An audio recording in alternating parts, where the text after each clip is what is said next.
Hello नमस्कार दोस्तों, मैं विवेक कुमार हिस्टोरिकल क्लास में आपका स्वागत करता हूं। आप लोग कैसे हैं? आशा करता हूं कि अच्छे होंगे। चलिए बढ़ते हैं क्लास की ओर। कल जो मैंने वीडियो बनाया था आप लोगों ने बहुत प्यार दिया, जिससे मैं प्रोत्साहित होकर आपके लिए नए नए वीडियो लाता रहूंगा। चलिए बढ़ते हैं क्लास की ओर। संविधान के भाग, आज का आपका चैप्टर है संविधान के भाग। भाग क्या है? भाग जैसे आप लोग एक किताब मार्केट से कोई भी खरीद के लाते हैं और जो किताब में देखते हैं, जब किताब को पलटते हैं तो फर्स्ट पेज में देखते हुएगा कि एक इंडेक्स रहता है, यानी पाठ्यक्रम। तो उसमें आप देखते हैं कि कोई भी चैप्टर अगर आप उसमें जैसे 10 चैप्टर उसमें लिखा हुआ है तो 5वां चैप्टर आपको देखना है, यानी इलेक्ट्रिसिटी चैप्टर है, उसको देखना है। तो उसमें क्या है कि पेज लिखा होता है कि इलेक्ट्रिसिटी चैप्टर पेज नंबर 9 से लेके पेज नंबर 14 तक है। तो आप बहुत ही इजी वे में उसको निकाल लेते हैं। तो इससे आप समझ चुके होंगे कि वह भाग क्या है। तो वैसे ही जिस तरह हम किताब में इंडेक्स या पाठ्यक्रम को देखते हैं, वही संविधान का आर्टिकल को हम क्या कहते हैं, जो आर्टिकल है वो पेज हो गया और जो चैप्टर दिया गया है वो हम भाग बोल सकते हैं। यानी देखिए एक सेकेंड, जैसे मान लेते हैं कि ये भाग है, भाग है तो भाग यानी इसको इंडेक्स कह सकते हैं, ठीक है। और ये पेज है, पेज को हम क्या बोल सकते हैं? तो पेज को हम बोल सकते हैं आपका आर्टिकल, आर्टिकल यानी अनुच्छेद, ठीक है। तो भाग क्या है आप भली बात समझ चुके होंगे। पाठ्यक्रम में जो दिया गया है, इंडेक्स जो दिया गया है वो भाग हो गया, जो पेज नंबर दिया गया है वो अनुच्छेद हो गया। चलिए संविधान आगे देखते हैं। अब बताते हैं आपको कि अभी हमारे संविधान में कितने भाग हैं। तो अभी हमारे संविधान में 22 भाग हैं।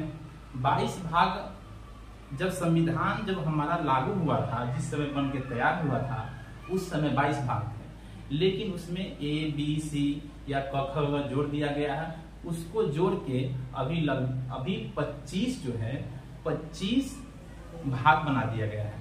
अगर आपसे परीक्षा बेस पे पूछा जाता है कि हमारे संविधान में कितने भाग है, तो आपका आंसर होना चाहिए 22 भाग है, 25 भाग नहीं दीजिएगा, 22 भाग और 22, उसका आंसर 22 भाग ही होगा। चलिए बढ़ते हैं। चलिए भाग प्रथम देखते हैं। भाग फर्स्ट,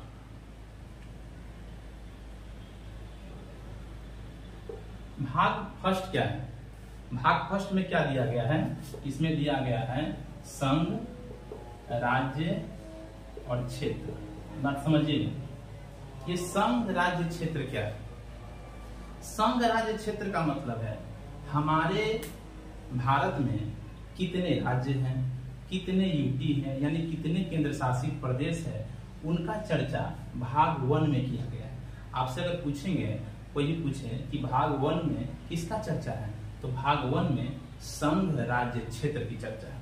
चलिए ये कितने से कितने आर्टिकल के बीच है? तो इस जो है ना आर्टिकल जो है, आर्टिकल 1 से लेके आर्टिकल 4 के बीच है। अगर आपसे पूछा जाए कि भाग 1 कितने से कितने आर्टिकल के बीच है, तो भाग 1 1 आर्टिकल से लेके 4 आर्टिकल के बीच है, यानी 1 अनुच्छेद से लेके 4 अनुच्छेद के बीच है। चलिए भाग 2 में चलते हैं। भाग 2 क्या कहता है? तो भाग 2 में नागरिक की चर्चा है, यानी नागरिकता की चर्चा है, सिटीजनशिप। उसमें चर्चा किया गया है कि भाग 4 में चर्चा किया गया है कि जो हम कोई भी बाहर के लोग कैसे नागरिकता प्रदान कर सकते हैं, या कोई भी भारत के नागरिक हैं तो कैसे वो नागरिकता का हनन हो सकता है, या किस किस परिस्थिति में आप नागरिकता को प्राप्त कर सकते हैं, इसकी चर्चा भाग 2 में है। तो आपसे पूछा जाएगा कि भाग 2 में क्या है, तो भाग 2 में नागरिकता की चर्चा है। क्या है? नागरिकता की चर्चा। आपसे पूछा जाएगा कि कितने से कितने आर्टिकल के बीच है, तो ये जो है 5 आर्टिकल से लेकर 11 आर्टिकल के बीच है। ये तो हो गया नागरिकता, समझ गए। फर्स्ट भाग में क्या दिया गया है, तो फर्स्ट भाग में कहा गया संघ राज्य क्षेत्र, दूसरा में क्या कहा गया है, नागरिकता। ठीक है, अब तीसरा चलते हैं। तीसरा भाग क्या बोलता है, तीसरा भाग में मौलिक अधिकार की चर्चा है, मौलिक अधिकार की चर्चा है। आपसे पूछा जाएगा कि भाग 3 में, तो भाग 3 में मौलिक अधिकार की चर्चा है। ठीक है, इसका आर्टिकल यानी अनुच्छेद कहां से कहां है, तो इसका आर्टिकल अनुच्छेद है 12 से 35। ठीक है, चलिए भाग 3 में किसकी चर्चा है, तो भाग 3 में मौलिक अधिकार की चर्चा है। अब इसे पूछते हैं कि अभी कितने मौलिक अधिकार हैं, तो अभी मौलिक अधिकार 6 हैं। जब हमारा संविधान लागू हुआ था उस समय 7 मौलिक अधिकार थे। तो ऐसा कौन सा मौलिक अधिकार था जिसको हटा दिया गया, तो एक मौलिक अधिकार था संपत्ति का अधिकार। आपको समझाना है कि संपत्ति का अधिकार था क्या। संपत्ति का अधिकार का मतलब था, जैसे जो संपत्ति का अधिकार पहले मेरा फंडामेंटल राइट्स थे, यानी मौलिक अधिकार था। टोटल 7 मौलिक अधिकार थे, लेकिन अभी वर्तमान में 6 मौलिक अधिकार है। तो 7वां मौलिक अधिकार कौन था, तो संपत्ति का अधिकार। देखिए, जैसे आपका कहीं भी घर है, तो घर है तो सरकार उधर से रेलवे लाइन गुजारना चाहती है। तो अगर आपका मन है कि वो जो आपका जो बीच में जो घर पड़ रहा है उसको नहीं देने का इच्छा है, लेकिन जिस समय फंडामेंटल राइट संपत्ति का अधिकार था, उसमें क्या सिस्टम थे कि उसमें सरकार क्या करती थी कि आपका जमीन को जबरदस्ती नहीं ले सकती थी। जिससे मान लेते कोई रेलवे लाइन गुजर रहा है, सब जमीन दे दी, आपका जमीन आप नहीं दे रहे हैं, तो क्या वो काम पूर्ण रूप से नहीं हो पाएगा। इसीलिए सरकार ने क्या किया कि ये ऐसा अधिकार था जो सरकार के कामों में बाधा हो रही थी। इसीलिए सरकार ने क्या किया कि संपत्ति के अधिकार को उठा के ये क्या कर दिया, ये जाने दिया 300 के कम में। पहले क्या था, पहले भाग 3 में था, लेकिन इसको उठा के जाने दिया भाग 12 में। आर्टिकल क्या है, तो आर्टिकल 300 के कम में। इंपोर्टेंट सवाल है, अगर आपसे पूछा जाए कि संपत्ति का अधिकार पहले किस भाग में था, तो संपत्ति का अधिकार पहले 3 भाग में था, अब किस भाग में है, तो संपत्ति का अधिकार भाग 12 में है। ठीक है, चलिए आगे चलते हैं। चौथा भाग क्या कहता है, चौथा भाग क्या कहता है, चौथा भाग कहता है नीति निर्देशक तत्व। क्या कहते हैं, नीति निर्देशक तत्व, नीति निर्देशक तत्व। ठीक, ये नीति निर्देशक तत्व क्या है, इसको आम भाषा में कहते हैं डीपीएसपी। अगर आपसे पूछा जाए कि डीपीएसपी क्या है, यानी नीति निर्देशक तत्व, ये किस आर्टिकल में है, तो ये आर्टिकल दिया गया है 36 से लेकर आर्टिकल 51। बहुत इंपॉर्टेंट सवाल है। देखिए भाग 4 में नीति निर्देशक तत्व की चर्चा की हुई है। ठीक है, तो नीति निर्देशक तत्व 36 से 51 है। भाग कौन से है, तो भाग 4 में है। ठीक है, ये नीति निर्देशक तत्व है क्या, तो नीति निर्देशक तत्व जो है इसमें कहा गया है, या आप आमतौर की भाषा में समझ जाइए, आम भाषा में, कि ये सरकार का दायित्व है कि जितने भी गरीब लोग हैं, जो गरीबी रेखा से नीचे हैं, जो अपना काम, अपना भरण पोषण ठीक से नहीं कर सकते, अपना परिवार का नहीं कर सकते, या विकलांग है, या बहुत ऐसे परिस्थिति है जिससे अपने परिवार को वो नहीं चला सकते, इसीलिए सरकार का दायित्व बनता है कि जितने भी गरीब लोग हैं उनका हेल्प करना। इसी जो भाग के तहत, नीति निर्देशक तत्व के ही तहत अभी देखते हैं प्रधानमंत्री अन्न योजना चल रहा है, उसके बाद देखते आपका इंदिरा आवास योजना। ठीक, उसके बाद बहुत सारे ऐसे योजना है जो सरकार चला रही है। अभी देखा जाए तो एक महात्मा गांधी गारंटी योजना है, जिसके तहत सबको, श्रमिकों को, जो भी गरीब लोग हैं उसको कुछ दिनों का क्या कहते हैं, सरकार रोजगार देती है। तो ये सब ऐसे परिस्थिति में सरकार का दायित्व बनता है कि जो गरीबी रेखा के नीचे है, जो उसको सरकार सहायता करे। तो समझ चुके हैं कि नीति निर्देशक तत्व क्या है, तो नीति निर्देशक तत्व भाग 4 में है, 36 से 51 है। चलिए भाग 5 की बात करते हैं। 5 भाग में क्या है, 5 भाग में जो है, नहीं, एक बहुत इंपॉर्टेंट बात है कि 4 के जो क है, 4 के क में एक बहुत इंपॉर्टेंट चीज को जोड़ा गया मौलिक कर्तव्य को जोड़ा गया। मौलिक कर्तव्य माने फंडामेंटल ड्यूटीज को जोड़ा गया। तो 4 के क में बहुत इंपॉर्टेंट है कि मौलिक कर्तव्य है क्या, इसको जरूरत क्यों पड़ी जोड़ने का। देखिए मौलिक कर्तव्य है इसमें मेरा एक साधारण मानव या आम जनता या किसी नागरिक का क्या कर्तव्य है। जैसे हमारा कर्तव्य है कि सरकारी संपत्ति की रक्षा करना, ठीक। उसके बाद हमारा कर्तव्य ये है किसी जानवर हो, कोई वन्य जीव हो, पेड़ कोई काट रहा है तो उसको मना करना। उसके बाद बहुत सारे कोई गरीब है उसका कोई सहायता करना है, तो ये आपके कर्तव्य है। तो कर्तव्य का मतलब हो गया कि मौलिक कर्तव्य का कर्तव्य क्या क्या है।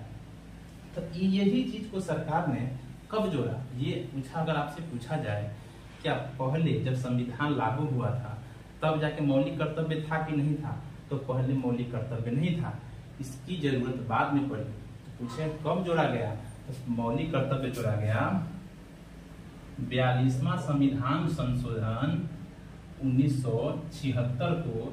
42वां संविधान संशोधन 1976 को मौलिक कर्तव्य को जोड़ा गया। लेकिन मौलिक कर्तव्य को जोड़ा गया, लेकिन इसकी अनुशंसा किस समिति ने की थी, बहुत इंपॉर्टेंट। मौलिक कर्तव्य जोड़ा गया 42वां संविधान संशोधन 1976 के द्वारा, लेकिन ये मौलिक कर्तव्य किस समिति की अनुशंसा पर जोड़ी गई थी, तो ये समिति था सरदार स्वर्ण सिंह समिति की अनुशंसा पर इसको जोड़ा गया था।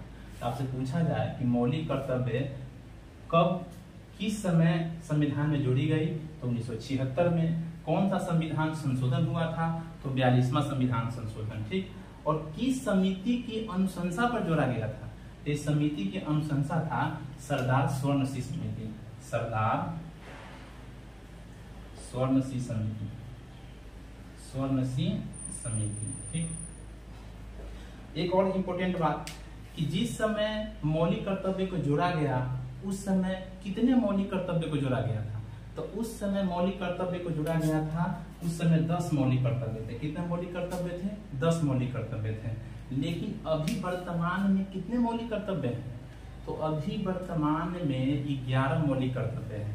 लेकिन इंपॉर्टेंट बात है कि 11वां मौलिक कर्तव्य कौन है, देखिए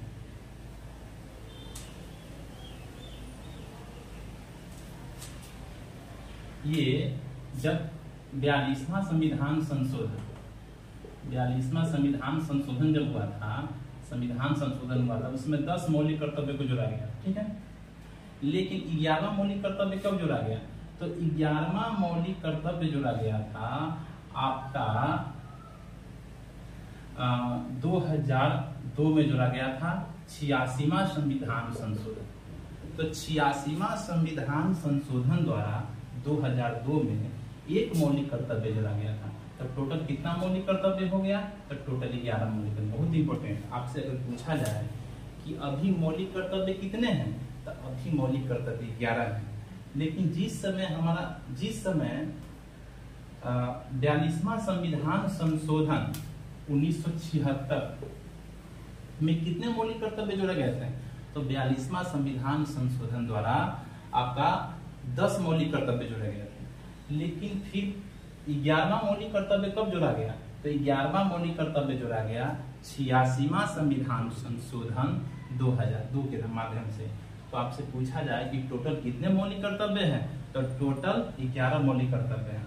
लेकिन आपसे एक प्रश्न और पूछा जा सकता है, आपसे पूछा जाए क्या जिस समय संविधान लागू हुआ था उस समय कितने मौलिक कर्तव्य थे, तो आप उस समय संविधान जब लागू हुआ था उस समय एक भी मौलिक कर्तव्य नहीं थे, उस समय कोई मौलिक कर्तव्य नहीं था। तो इसीलिए भाग 4 के क में, ठीक है, भाग 4 के क में टोटल 10 मौलिक कर्तव्य जोड़ा गया था, ठीक है। और 11वां मौलिक कर्तव्य जोड़ा गया, 11वां मौलिक कर्तव्य जोड़ा गया आपका 86वां संविधान संशोधन 2002 में, और 10 मौलिक कर्तव्य जोड़ा गया 1976 में। इसीलिए टोटल अभी 11 मौलिक कर्तव्य है। चलिए आगे चलते हैं। अब चलते हैं भाग 5। भाग 5 क्या करता है, भाग 5 में कहता है कि संघ सरकार, क्या है, संघ सरकार, ठीक है। ये संघ सरकार क्या कहते हैं? संघ सरकार का मतलब है, ये जो आर्टिकल दिया गया है, ये आर्टिकल आपका आर्टिकल है 52 से आपका 151। तो 52 से 151 जो आर्टिकल है वो किस भाग में है? तो भाग 5 में। इनका काम, इसमें क्या कहा गया है? तो इसमें कहा गया है संघ सरकार। तो आपसे पूछा जाए भाग 5 में किसकी चर्चा है? तो भाग 5 में संघ सरकार की चर्चा है। कितने से कितने आर्टिकल के बीच है? तो 52 से 151 आर्टिकल के बीच है। बहुत इंपॉर्टेंट सवाल, आपसे एक ऑब्जेक्टिव बन सकता है कि सबसे बड़ा कौन सा भाग है? तो सबसे बड़ा भाग जो है ना, भाग 5 है। बहुत इंपॉर्टेंट है, आपसे पूछा जाए कि सबसे बड़ा भाग कौन है? तो सबसे बड़ा भाग 5 है। चलिए अब चलते हैं। इसमें जो चर्चा क्या है ना, जैसे यहाँ 52 में एक राष्ट्रपति होगा, तो जितने भी केंद्र सरकार के मंत्री हैं, यानी राष्ट्रपति हैं, उपराष्ट्रपति हैं, प्रधानमंत्री हैं, उनके मंत्री परिषद हैं, ये जो भी जो है वो किस भाग में आते हैं? तो भाग 5 में आते हैं। किस आर्टिकल के अंतर आते हैं? तो 52 से लेके 151। चलिए अब 6 चलते हैं।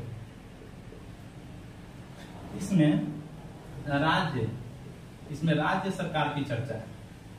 यानी जिस तरह हम बोले थे कि उपराष्ट्रपति का पोस्ट है या उपराष्ट्रपति का बात बोला गया, वैसे ही राज्य सरकार में बोला गया है कि आपका क्या, कि एक राज्यपाल होगा, उसके बाद आपका मुख्यमंत्री होंगे, मुख्यमंत्री की मंत्री परिषद होगी। ये जो बोला गया है 152 से 237, यानी बोला गया है आर्टिकल 152 से लेके 237 तक। तो पूछेगा राज्य सरकार की चर्चा कितने आर्टिकल में है?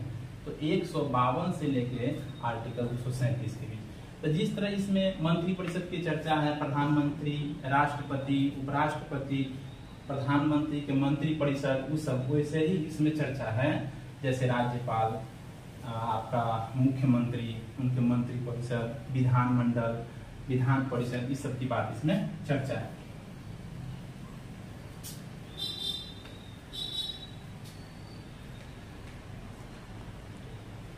इस 7 जो आर्टिकल है इसको निरस्त कर दिया गया है। क्या कर दिया गया है? निरस्त कर दिया गया है।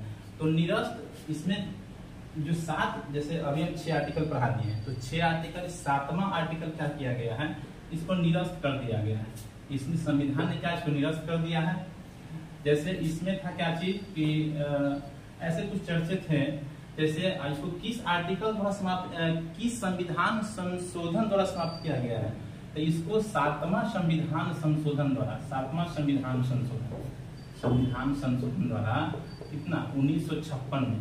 बहुत इंपोर्टेंट है कि आपसे अगर पूछा जाए कि किस भाग 7 को किस संविधान संशोधन द्वारा इसको निरस्त कर दिया गया, तो 7वां संविधान संशोधन 1956 द्वारा इसको निरस्त कर दिया गया। अगला है 8।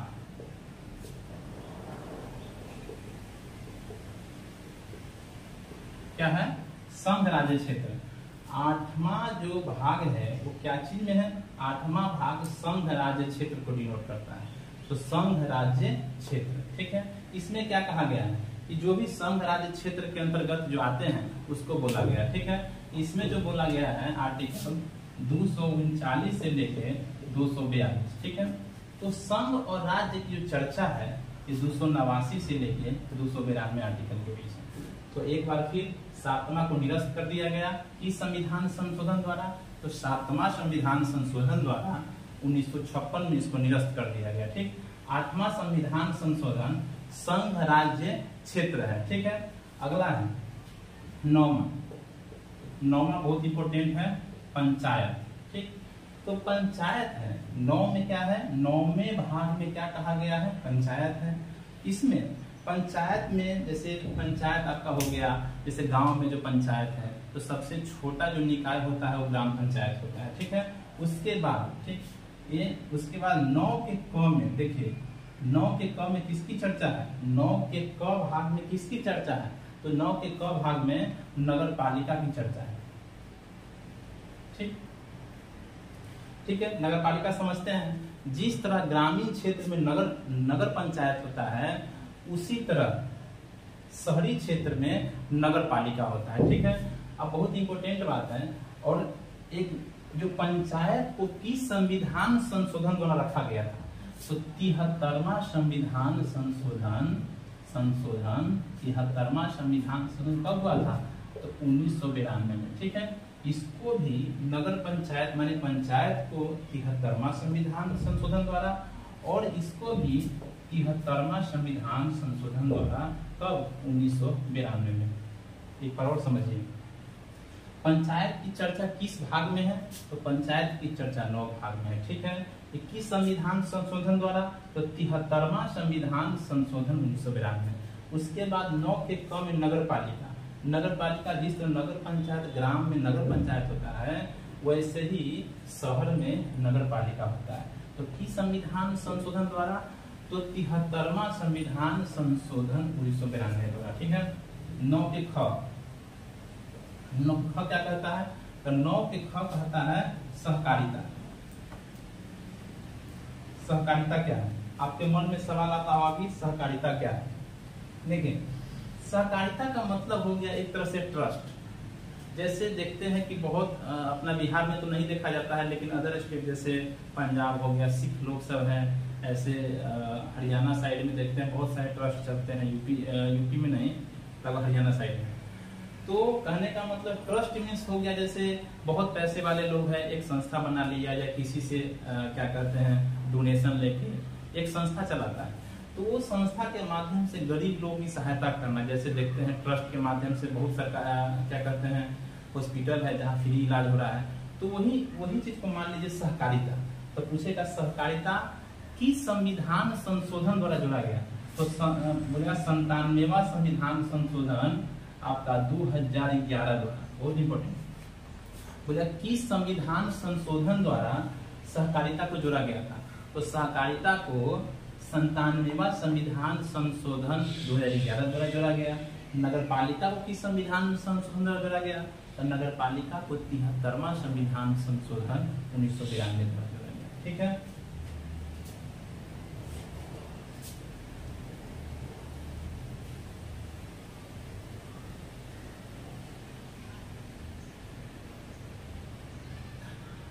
एक से लेके 10 तक आप सबको ध्यान में रखने वाली बात है कि 1 से 10 तक क्या है। ठीक है, तो एक बार हम और लिख देते हैं। 1 में क्या बोला गया है? 1 में बोला गया है संघ राज्य क्षेत्र। ठीक है, राज्य क्षेत्र। 2 में क्या बोला गया है? 2 भाग में आपका नागरिकता। भाग 3 में क्या बोला गया है? मौलिक अधिकार। भाग 4 में क्या बोला गया है? नीति निर्देशक तत्व। नीति निर्देशक तत्व। तो भाग 5 में क्या बोला गया है? भाग 4 के क में क्या बोला गया है? मौलिक कर्तव्य। मौलिक कर्तव्य जोड़ा गया है। 5 में क्या बोला गया है? संघ सरकार। 6 में क्या बोला गया है? राज्य सरकार। ठीक, 7 में क्या है? 7 को निरस्त कर दिया गया। निरस्त कब कर दिया गया? तो 7वां संविधान संशोधन 1956 में। ठीक, 8वां में क्या है? 8वां में आपका है संघ राज्य क्षेत्र। ठीक, 9 में क्या है? पंचायत। 9 के क में क्या दिया गया है? नगर पालिका। 9 के ख में क्या दिया गया है? 9 के ख में दिया गया सहकारिता। बात समझिएगा। संघ राज्य क्षेत्र, भाग 1 में संघ राज्य क्षेत्र, 2 में नागरिकता, 3 में मौलिक अधिकार, 4 में नीति निर्देशक तत्व, 4 के क में मौलिक कर्तव्य, 5 में संघ सरकार, 6 में राज्य सरकार, 7 में निरस्त कर दिया गया। किस संविधान, आप इसमें इंपोर्टेंट सवाल है कि किस संविधान संशोधन द्वारा इसको निरस्त कर दिया गया? तो 7वां संविधान 1956 द्वारा। ठीक, 8वां संघ राज्य क्षेत्र, 9वां पंचायत, 9 के क में नगर पालिका, और 10 में क्या है 9 के क में नगर पालिका, और 9 के ख में आपका है सहकारिता।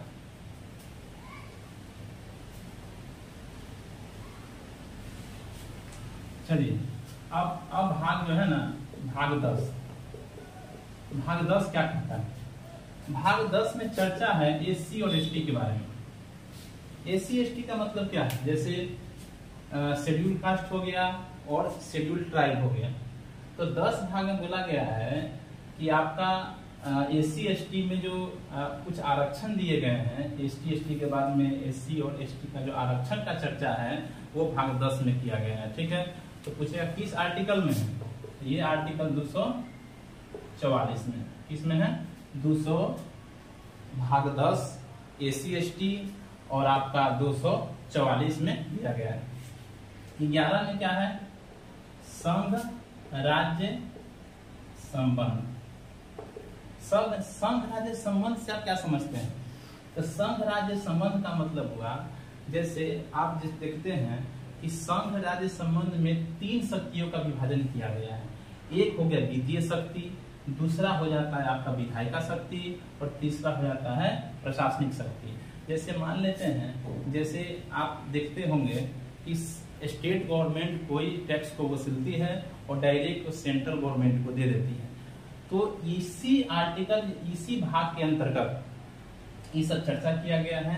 कितना टैक्स अगर सरकार उसका विभाजन, यानी स्टेट गवर्नमेंट, राज्य स्टेट गवर्नमेंट सेंट्रल गवर्नमेंट को जितना वसूलोगी पैसे, जितना वसूलेंगे वो टैक्स वो सरकार को देगी, और सरकार कितना देगा, यानी सेंट्रल गवर्नमेंट स्टेट गवर्नमेंट को कितना देगा, ये सब चर्चा राज्य संघ राज्य संबंध में, संघ राज्य संबंध के बारे में इस भाग में चर्चा किया हुआ है। ठीक है, आपका है 12 क्या कहता है? आर्टिकल 12 कहता है वित्त, संपत्ति और संविदाएं।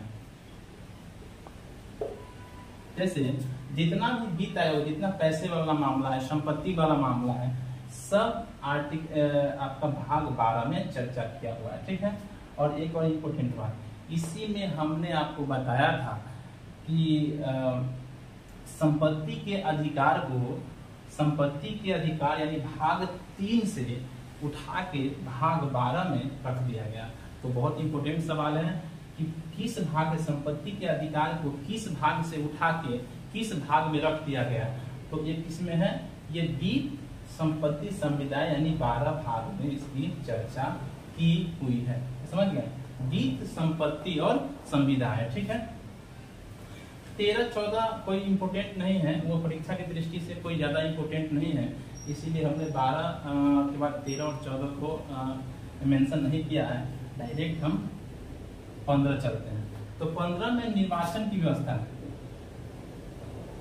निर्वाचन माने इलेक्शन माने सरकार का कैसा क्या नियम है, कैसे इलेक्शन करवाना है, क्या करवाना है, ये आर्टिकल आपको 324 से, इसका आर्टिकल जो है 324 से 329 के अंतर्गत।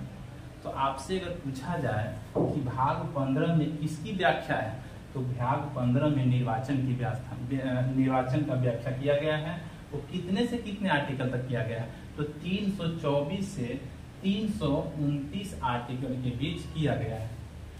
ये देखिए 16 में क्या है, कुछ विशेष पर, जैसे कुछ स्पेशल, जैसे SC ST वाला जो मामला सब आता है, या एंग्लो इंडियन का करना है, या कुछ करना है, तो कुछ वर्गों के संबंध, यानी कुछ उपवर्गों या वर्गों का संबंध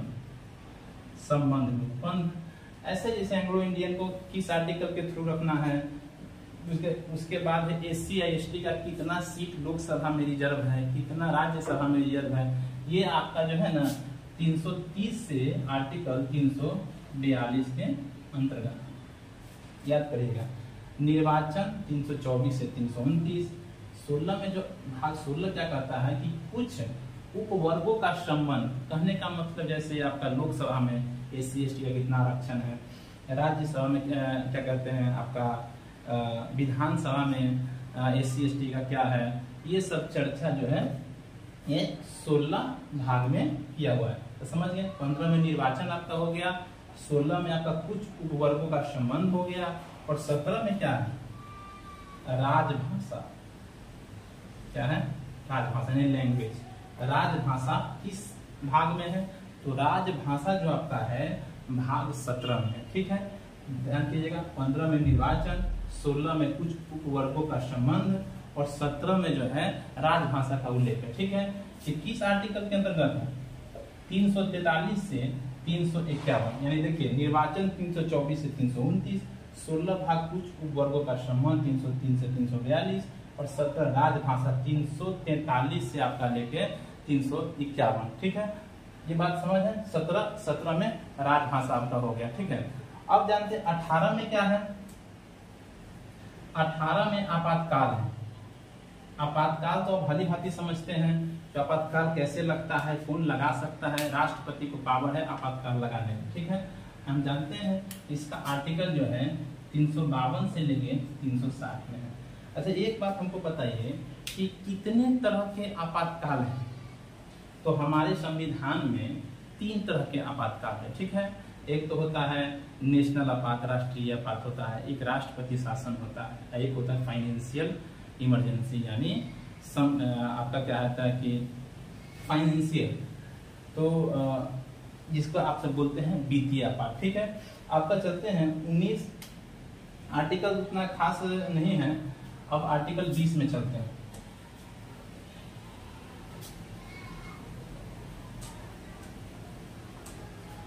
आर्टिकल 20 में नहीं, भाग 20 में चलते हैं। 20 भाग क्या करता है, भाग 20 क्या करता है, तो भाग 20 में संविधान संशोधन की चर्चा है। संविधान संशोधन की चर्चा है। ठीक है, कि संविधान संशोधन कैसे करना है, क्या करना है, कितने आर्टिकल में है, तो संविधान संशोधन 359 आर्टिकल में है। फिर ध्यान दीजिएगा, भाग 20 में संविधान संशोधन की चर्चा है, किस आर्टिकल में है, तो 368 आर्टिकल में है। ठीक है, लेकिन आपसे पूछा जाए कि संविधान संशोधन कितने तरह से करते हैं, तो संविधान संशोधन हम 3 माध्यम से करते हैं। एक होता है आपका साधारण से, दूसरा होता है आपका विशेष बहुमत से, और तीसरा होता है विशेष बहुमत आप प्लस सभी राज्यों के विधान सभा द्वारा। ठीक है, तो ये भाग 20 आपका हो गया। और फिर भाग 21 और 22 उतना इम्पोर्टेंट नहीं है परीक्षा की दृष्टि से। अगर आपको ये वीडियो अच्छा लगे तो लाइक करें, सब्सक्राइब करें, शेयर करें, और जय हिंद जय भारत।